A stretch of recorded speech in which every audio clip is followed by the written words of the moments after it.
Good morning all of you. आज हम manager economics and financial accounting की 16 lecture की क्लास ले रहे हैं, जो कि रिलेटेड है आइसोक्वांट कर्व से।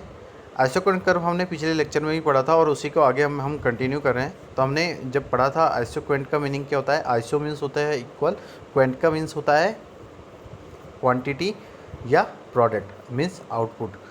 तो हम आइसोक्वांट कर्व में क्या करते हैं कि आइसोक्वांट कर्व में कॉम्बिनेशंस लेते हैं अपने फैक्टर्स ऑफ प्रोडक्शन में। तो उससे हम ये देखते हैं कि जो भी हम कॉम्बिनेशन ले रहे हैं उसमें हमें सेम लेवल के आउटपुट मिल रहे हैं। तो हम कॉम्बिनेशन जैसे लेते हैं तो हम क्या करते हैं कि जो हमारा एक इनपुट है उसको इंक्रीज़ कर देते हैं और जो दूसरा इनपुट है हमारा उसको डिक्रीज़ कर देते हैं। उसके अकॉर्डिंग हम उसमें क्या करते हैं, कॉम्बिनेशंस बना लेते हैं। तो हम ये देखते हैं कि जब हम एक इनपुट को इंक्रीज़ कर रहे हैं और दूसरे को डिक्रीज़ कर रहे हैं तो हमें सेम लेवल का आउटपुट मिल रहा है। उस तो हमने वहाँ पे पिछले जो टॉपिक के अंदर आइसोक्वांट कर्व की डेफिनेशंस पढ़ ली थी और उसके बाद हमने जो एजम्पशंस हैं वो हमने पढ़े थे वहाँ पे, और लास्ट में हमने जो शेड्यूल है आइसोक्वांट शेड्यूल उसको समझा था और लास्ट में हमने उसको एक डायग्राम से देखा था। जो हमारा आज लेक्चर 16 है वो आइसोक्वांट कर्व करके मैं आगे कंटिन्यू ही कर रहा हूँ। तो आइसोक्वांट कर्व की अगर हम देखें तो क्या क्या प्रॉपर्टीज़ हैं। तो अगर हम प्रॉपर्टीज़ की बात कर रहे हैं आइसोप्रोडक्ट कर्व की, तो उनको मैंने पॉइंट के थ्रू आपको बताया है कि isoproduct curve slopes downward from left to right. This slope downward because MTR S of labor for capital diminishes. When we increase labor we have to decrease capital to produce a given level of output. तो हमने देखा कि जो property है हमारे iso product curve की, उसमें पहला क्या है कि जो आइसो प्रोडक्ट कर्व होता है वो डाउनवर्ड होता है, मीन्स लेफ़्ट टू राइट होता है। तो जो स्लोप है जो डाउनवर्ड है वो इसलिए है क्योंकि जो MTRS है means marginal technical rate substitution है लेबर और कैपिटल की। तो हम ये देख रहे हैं कि उसके अंदर हम क्या कर रहे हैं, एक जो इनपुट है उसको इंक्रीज़ कर रहे हैं, मीन्स लेबर को हम इंक्रीज़ कर रहे हैं और अपने कैपिटल को डिक्रीज़ कर रहे हैं एक गिवन लेवल ऑफ आउटपुट को प्रोड्यूस करने के लिए। सेकंड क्या है, isoquant are convex to the origin. Like indifference curve isoquant are convex to the origin. In order to understand this fact we have to understand the concept of diminishing marginal rate of technical substitution means MRTS, because convexity of an isoquant implies that the MRTRC diminishes along the isoquant। अगर हम देखें तो जो isoquant होता है वो convex to origin होता है। जैसे कि हमने देखा कि जो इंडिफरेंस कर्व होता है उसमें जो आइसोक्वेंट है वो कॉन्वेक्स टू द ओरिजिन है। तो हम ये देखते हैं, इसको इस तरीके से समझते हैं कि जो फैक्ट है कि जिसमें हम कंसेप्ट पढ़ते हैं अपनी diminishing margin rate of technical substitution means MRTRC की, MRTS की। तो ये इसलिए है क्योंकि जो कॉन्वेक्सिटी है हमारे आइसोक्वेंट की जो हम अप्लाई करते हैं तो उसमें हम देखते हैं कि जो हमारी MRTS है means marginal rate of technical substitution है वो घटती है आइसोक्वेंट के अंदर। थर्ड पॉइंट क्या है कि two iso product curve never cut each other. अगर हम देखें डिफरेंस कर्व जिस तरीके से एक दूसरे से कटता नहीं है, उसी तरीके जो आइसो प्रोडक्ट कर्व है वो भी एक दूसरे से क्या नहीं होता, इंटरसेक्ट नहीं होता। फोर्थ पॉइंट क्या है, higher iso product curve represent higher level of output. अगर हायर आइसो प्रोडक्ट कर्व होएगा तो वो हायर लेवल ऑफ आउटपुट को बताएगा। तो डायग्राम में अगर आप देखेंगे तो जो हायर लेवल का जो आइसो प्रोडक्ट कर्व होएगा वही बताएगा कि वो हम फर्म के अंदर हायर लेवल ऑफ प्रोडक्शन कर रहे हैं। फिर क्या है, in isoquant need not be parallel to each other. अगर हम देखें तो जो कर्व होता है आइसोक्वेंट का वो पैरेलल नहीं होता है। तो हम ये देखते हैं कि जो हम रेट ऑफ सब्सटीट्यूशन ले रहे हैं उसके अंदर हम डिफरेंट आइसोक्वेंट शेड्यूल को इक्वल नहीं कर सकते। उसके बाद अगर हम देखें तो सिक्स पॉइंट है कि no isoquant can touch either axis. कि जो आइसोक्वेंट कर्व होता है वो ना एक्स एक्सिस को टच करता है, और इसका मतलब ये है कि जो भी प्रोडक्ट हम प्रोड्यूस कर रहे हैं वो उसमें हम लेबर की हेल्प ले रहे हैं और साथ साथ अपने कैपिटल को यूज़ कर रहे हैं। तो मीन्स उस कंडीशन में आप ये देखेंगे कि जो आइसोक्वेंट कर्व है वो ना OY एक्सिस को टच करता है ना OX एक्सिस को टच करता है। सेवंथ क्या है, each isoquant is oval shaped. It means that the at same point it begins to from the each axis. This shape is a consequence of the fact that is produce use more of capital or more of labor or more of both them is necessary. The total product will eventually decline. The firm will produce only those segments of the isoquant which are convex to the origin and lie between the ridge lines. It is the economic region of the production. अगर हम isoquant देखें तो isoquant curve Oval shape का होता है, Oval shape का। तो अगर इसका मतलब ये हुआ कि जो भी सेम पॉइंट हम रीच कर रहे हैं अपने एक्सिस के अंदर, तो जो शेप है वो कॉन्सिक्वेंस है कि जो प्रोड्यूसर है वो यूज़ कर रहा है ज़्यादा से ज़्यादा कैपिटल और ज़्यादा से ज़्यादा लेबर, जो कि हमारे लिए नेसेसरी है।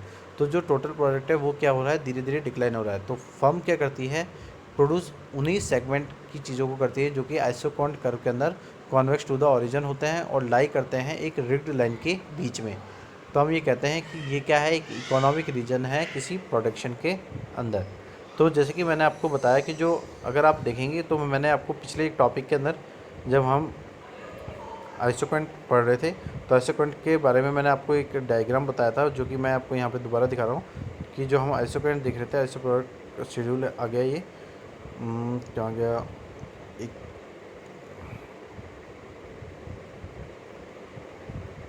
यस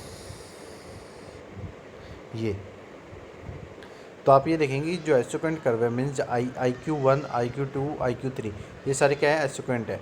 ठीक है, हम AB वाली लाइन को नहीं ले रहे, सिर्फ इन्हीं चीज़ों को ले रहे हैं जो कर्व है। तो आप ये देख रहे हैं कि जो कर्व है वो ओवल शेप का है। ठीक है, और अगर हम IQ1 IQ2 या IQ3 ले रहे हैं, ये हमारे कॉम्बिनेशंस हो जाएंगे A B और C या 1 2 3, ये कॉम्बिनेशन है। और अगर हम देखें तो ये कर्व के अंदर अगर हम हर एक कर्व को या तो 1000 कर दें या 2000 कर दें या 3000 कर दें, तो हम ये देखेंगे कि जब हम इसको ये देखेंगे कि जो तीनों कॉम्बिनेशन हैं हमें वो सेम लेवल का आउटपुट दे रहे हैं। तो आप ये देखेंगे कि ना तो ये पैरेलल लाइन हो गई है ना ये पैरेलल लाइन है, ना ये एक दूसरे को इंटरसेक्ट कर रही हैं, और इनके अंदर आप देखेंगे जो गैप है वो भी इक्वल नहीं है। तो हम ये कह रहे हैं कि हम जो भी कॉम्बिनेशन ले रहे हैं आइसोक्वेंट के अंदर, तो उसमें जो भी हम फैक्टर्स ले रहे हैं, जैसे लेबर और कैपिटल हमने लिया, तो जो भी हम कॉम्बिनेशन ले रहे हैं उसमें हमें सेम लेवल ऑफ आउटपुट का बात कर रहे हैं। लेकिन ये हम कॉम्बिनेशन पढ़ रहे थे लीस्ट कॉस्ट कॉम्बिनेशन का, तो उसमें ये डायग्राम था। आइसोक्वेंट कर्व भी इसी तरीके से होता है। अगर हम AB को इस पर इंक्लूड नहीं करें, सिर्फ OY एक्सिस और X एक्सिस पे कैपिटल और लेबर ले लेंगे, और सिर्फ ये कर्व है ना जो IQ1 IQ2 और IQ3 सिर्फ यही बना लेंगे, तो हमको पता चल जाएगा। तो हम ये देखेंगे कि जो भी कॉम्बिनेशन ले रहे हैं हम 1 2 3 के अंदर आइसोक्वेंट के अंदर, तो हम क्या कर रहे हैं कि जो भी कर्व बना रहे हैं, ठीक है, वो एक तो ओवल शेप का बन रहा है और वो एक दूसरे को इंटरसेक्ट नहीं करेगा और वो ना पैरेलल होएगा। तो हम ये देख रहे हैं कि जो भी कॉम्बिनेशन ले रहे हैं तो उसमें हमने क्या कर रखा है, सेम लेवल ऑफ आउटपुट रख रखा है। तो हमको जैसे कि इस डायग्राम से समझे, तो हम यहाँ पे क्या कर रहे हैं कि तीनों जो आइसोक्वेंट है हमारे, उनमें तीनों में सेम यूनिट लिख देते हैं, 100 यूनिट, वो 1000 यूनिट, 1000 यूनिट और 1000 यूनिट। तो हम जो भी कॉम्बिनेशन ले रहे हैं हम उन पे सेम क्या ले रहे हैं, अपना आउटपुट ले रहे हैं। तो ये था आइसोक्वेंट कर्व। और आइसोक्वेंट के तरीके से जैसे कि हमने समझा था कि जो आइसोक्वेंट है वो इक्वल है किसी प्रोडक्ट का, तो जो भी कॉम्बिनेशंस हम लेते हैं आइसोक्वेंट के अंदर, उसके अंदर हम लोगों को क्या करना पड़ता है कि इस तरीके की कॉम्बिनेशन लें कि जिससे हमें सेम लेवल ऑफ आउटपुट हमें मिले। जैसे कि हमने इस शेड्यूल के अंदर देखा कि ABCDE हमने कॉम्बिनेशंस ले लिए, और जो दो फैक्टर्स लिए हमने लेबर और कैपिटल वाले, तो लेबर और कैपिटल में जो हमने फैक्टर्स को यूज़ किया, तो उसके यहाँ पे हमने 5 कॉम्बिनेशंस बना लिए। और 5 कॉम्बिनेशन में हम देख रहे हैं कि एक इनपुट को तो मैं इंक्रीज़ कर रहा हूँ, दूसरे को डिक्रीज़ कर रहा हूँ, और वो जो भी कॉम्बिनेशन बन रहे हैं वो हमें सेम लेवल ऑफ आउटपुट दे रहे हैं। तो जो इसलिए क्या कहते हैं कि हम जो हमारा कर्व होता है आइसोक्वेंट कर्व, वो ओवल शेप का होता है, और जो भी कर्व है हमारा वो कभी भी इंटरसेक्ट नहीं करता, और वो हर एक कर्व किसी आउटपुट को बताता है। उसके बाद जो हमारे लेक्चर में जो आज हमने पढ़ा था वो प्रॉपर्टीज़ पढ़ी थी आइसोक्वेंट कर्व की। जो आइसोक्वेंट कर्व है वो डाउनवर्ड लेफ्ट टू राइट है, तो आप देख रहे हैं कि ऊपर से नीचे की तरफ जा रहा है, वो ओवल शेप में ऊपर से नीचे की तरफ, मीन्स मून, जैसे मून होता है ना वैसे जा रहा है, एकदम मून की तरह। तो मीन्स वो लेफ़्ट टू राइट है, और जो आइसोक्वेंट है वो कॉन्वेक्स टू द ओरिजिन होता है, और जो आइसोक्वेंट कर्व है वो एक दूसरे से को कट नहीं करते। और अगर हम देखें तो हायर आइसोक्वेंट कर्व है तो वो हायर लेवल ऑफ आउटपुट हमें देगा, और जो आइसोक्वेंट है वो कभी भी पैरेलल नहीं होते। ये प्रॉपर्टीज़ पढ़ी हमने। और हमने फिर नेक्स्ट प्रॉपर्टी क्या पढ़ी थी कि जो आइसोक्वेंट है वो एक्सिस को टच नहीं करता, मीन्स OY और एक्सिस को। मैंने ऊपर डायग्राम में भी आपको दिखाया कि जो हमने कर्व देखे, मैंने जो बोला कि कर्व है, तो आप ये देख रहे थे ना वो OY एक्सिस को टच कर रहा था ना एक्स को। तो जो आइसोक्वेंट कर्व है वो कभी भी एक्सिस को टच नहीं करते हैं। और उसके बाद मैंने लास्ट में बताया कि जो आइसोक्वेंट कर्व होता है वो ओवल शेप का होता है, जैसे कि मून आपने देखा होगा, मून भी क्या है, ओवल शेप का होता है। तो उस कंडीशन में क्या करते हैं कि हम ये कहते हैं कि जो भी कॉम्बिनेशंस हम ले रहे हैं इनपुट का वो इस तरीके से लें जिससे कि हमें सेम लेवल का आउटपुट प्रोडक्शन के अंदर मिले। ठीक है, तो आज के लेक्चर के अंदर इतना ही। Thank you so much and have a nice day.